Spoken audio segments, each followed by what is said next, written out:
हम लक्ष्मी चौधरी अपने सब गोटे के गोड़ लागे छी। आई हम शिवरात्रि स्पेशल एकटा महादेव के नचारी लग उपस्थित भेलहुँ हैं। एहि सुंदर सन गीतक रचनाकार आदरणीय कवि कुमार आशुतोष राजेश जी छथिन। रचना अति उत्तम अछि। गायन में कोनो तरहक त्रुटि भ जायत अपने सब गोटे से क्षमा प्रार्थी छी। धन्यवाद।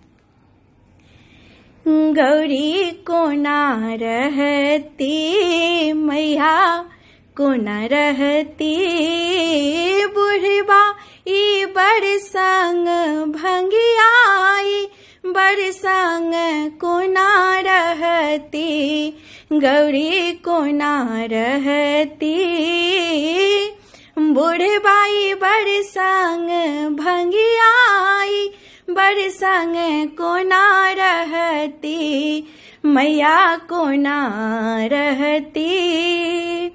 घरनी घरारी हिनका खेत ने पथारी, घरनी घरारी हिनका खेत ने पथारी, धिया हमर दुख धिया हमर दुख कते सहती, गौरी कोना रहती, बुढ़बाई बड़ संग भंगियाई बड़ संग कोना रहती, गौरी कोना रहती।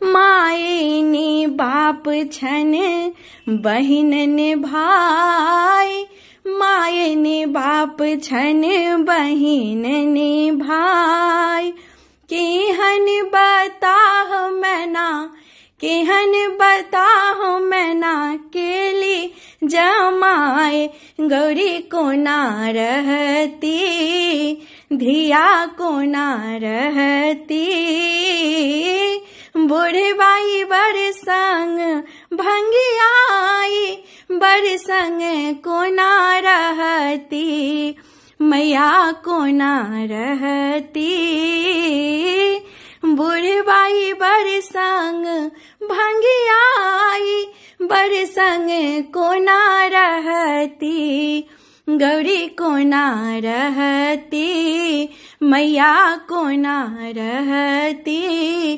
गौरी कोना रहती।